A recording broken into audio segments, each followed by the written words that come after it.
Bonsoir à toutes et à tous et bienvenue dans notre édition spéciale. Aujourd'hui, nous vous emmenons au Centre de formation en langue des signes, en interprétariat et en pédagogie adaptée où s'est tenue la cérémonie de clôture d'une session d'alphabétisation unique en son genre. Du 2 au 7 juin 2025, 25 femmes malentendantes et sourdes, toutes analphabètes, ont eu l'opportunité de participer à une formation enrichissante grâce au programme Femmes financé par l'Agence française de développement et piloté par le GIRES.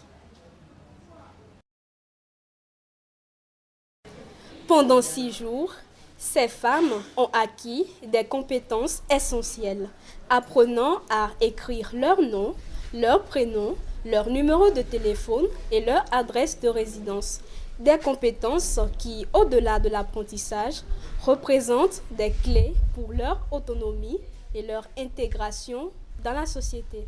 Lors de la cérémonie, la présidente de l'Association des femmes malentendantes et sourdes de Lomé a exprimé sa fierté et son admiration envers les participantes. Elle a déclaré: Chères participantes,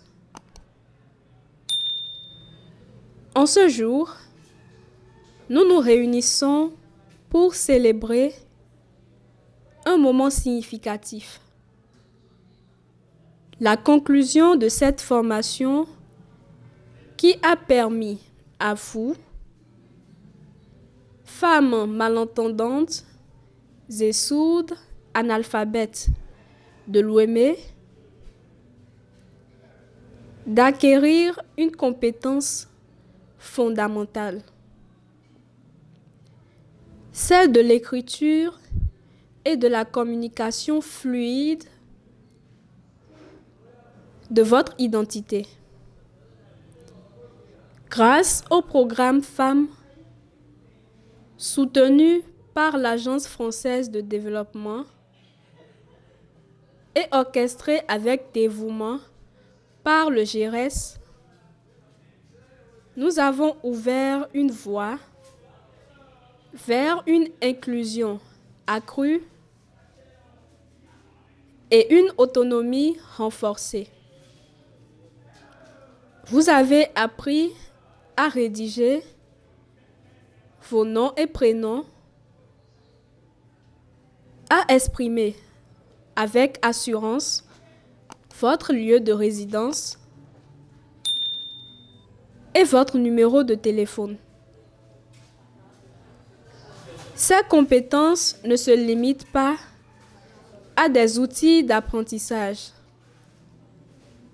Elles constituent des clés essentielles pour l'indépendance, l'intégration et la reconnaissance sociale. Je souhaite saluer chacune d'entre vous pour votre engagement, votre persévérance et votre détermination à progresser. Vous êtes la preuve vivante que l'apprentissage ne connaît pas de limites et que chaque femme, quelles que soient ses circonstances, mérite les moyens de s'exprimer pleinement. À nos partenaires, notre formatrice, ainsi qu'à toutes celles et ceux qui ont contribué à la réalisation de cette formation, je vous adresse mes plus sincères remerciements. Aujourd'hui marque le début d'un nouveau chapitre. Poursuivez votre écriture. Pratiquez, affirmez votre place. Vous détenez entre vos mains les outils nécessaires pour bâtir un avenir meilleur. Je vous félicite toutes et espère que cette nouvelle avancée vous ouvrira de nouvelles perspectives. Je vous remercie.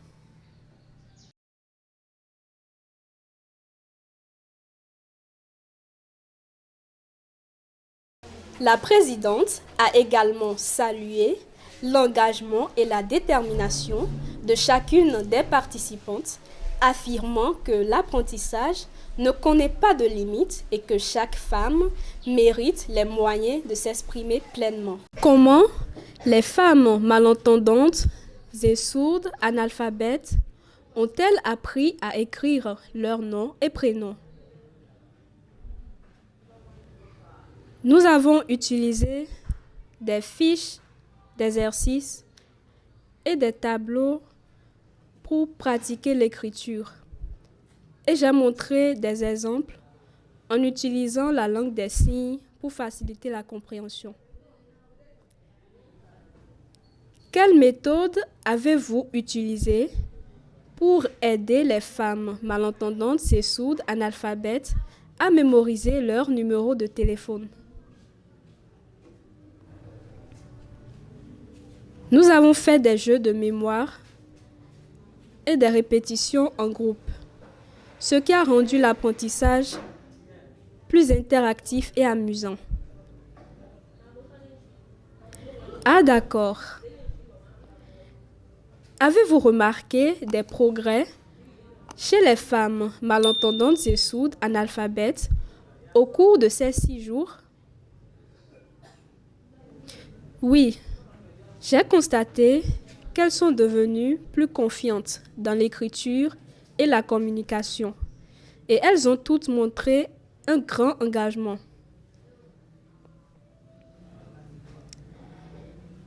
Comment les femmes malentendantes et sourdes, analphabètes, ont-elles travaillé sur l'écriture de leur adresse de résidence? Nous avons décomposé l'adresse en différentes parties et pratiquer l'écriture de chaque élément en utilisant des exemples concrets pour faciliter la compréhension. Merci beaucoup, madame. Elle a remercié tous les partenaires et la formatrice qui ont contribué à la réalisation de cette formation, soulignant que ce jour marque le début d'un nouveau chapitre pour ces femmes. En conclusion, cette cérémonie n'était pas seulement une célébration de l'apprentissage, mais aussi un pas vers un avenir meilleur où chaque femme peut affirmer sa place dans la société. Merci de nous avoir suivis pour cette belle histoire d'engagement et d'espoir. Restez avec nous pour d'autres nouvelles inspirantes. Bonne soirée à tous!